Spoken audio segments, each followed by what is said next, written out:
Hola a todos, bienvenidos a REMS Podcast, el podcast más esperado de toda la comunidad tech. Yo soy Mateo Gutiérrez y estoy con mis compañeros Eugenio Ruiz, Renata Huerta y Zoe Moreno.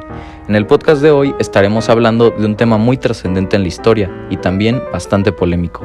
Estaremos hablando de la Guerra Fría, además de que les contaremos cómo fue la lucha de los derechos humanos en esa época, pues fueron violados de todas las maneras, por lo que es bastante interesante el adentrarse en estos temas.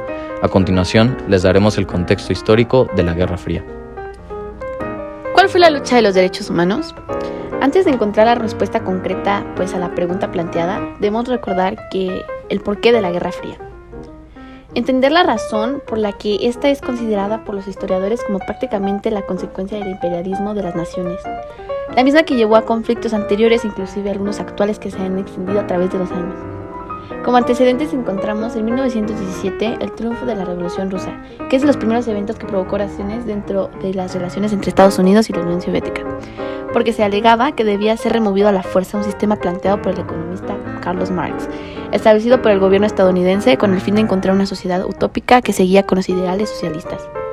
Al cabo del fin de la Segunda Guerra Mundial, por ahí del año 1945, son llevadas a cabo la Conferencia de Yalta y posteriormente la Conferencia de Potsdam, que fue una reunión entre los jefes Joseph Stalin, Roosevelt, donde se discute la división de Alemania, el desarme, la desmilitarización, la persecución de guerreros nazis, así como los territorios anexados a Alemania.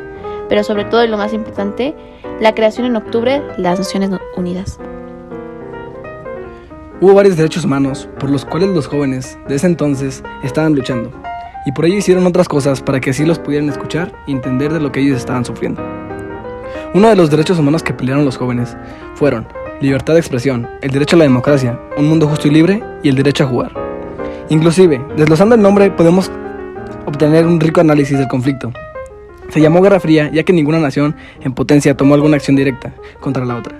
Fue más un conflicto que se puede comparar como un juego de ajedrez. Una jugada entre ambos bloques que se derivó a conflictos importantes y guerras subsidiarias como por ejemplo la Guerra de Vietnam. Este fue uno de los conflictos más trascendentes en el periodo de la Guerra Fría, pues se convirtió en una guerra internacional. El conflicto bélico en sí empezó en 1959, cuando rebeldes comunistas pasaban al sur a atacar, pero luego tropas americanas comenzaron a intensificar los ataques para el lado comunista. La Guerra de Vietnam es el ejemplo perfecto de la violación de derechos humanos, ya que las condiciones en que se vivía y las acciones que se cometían eran inhumanas. Los americanos llegaron a Vietnam y colonizaron todo, tomaron todo y destruyeron muchas cosas. Veían a los vietnamitas como animales, pues les quitaban su casa, su comida y los usaban hasta de sirvientes. Los vietnamitas no tenían ningún tipo de derecho y si no seguían las órdenes de los soldados americanos, los torturaban o hasta los mataban. Otro caso es el Muro de Berlín. El 13 de agosto de 1961, la República Democrática Alemana empezó a colocar alambre. Comenzó a construir cercos y barreras que separaban las dos partes de Berlín. Al percatarse de toda la población que ya había perdido por las personas que decidieron huir del comunismo, para luego empezar a construir el muro de ladrillos. El muro de Berlín estuvo en pie y con una guardia a las 24 horas del día por 28 años. Este estaba protegido con alambres de púa y también habían perros de ataque.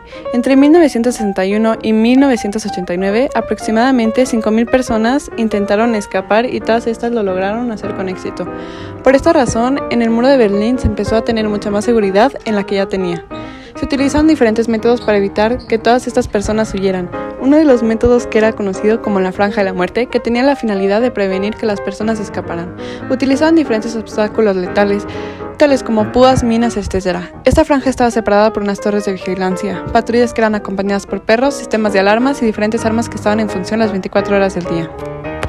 Bueno amigos, podemos concluir que a lo largo de la Guerra Fría hubo una violación de derechos por parte de ambos bloques. Fue fuertemente dañada la libertad, derecho a un ambiente sano, la no discriminación y las personas también sufrieron de maltrato. Pero hubo una gran lucha porque se hiciera justicia y se empezara a respetar. Todo esto con la finalidad de llegar a una sociedad mucho más igualitaria y estable. Bueno, acá nos despedimos. Muchas gracias por escucharnos y recuerden seguirnos en todas nuestras redes sociales para que no se pierdan de ningún episodio. ¡Nos vemos! ¡Chao!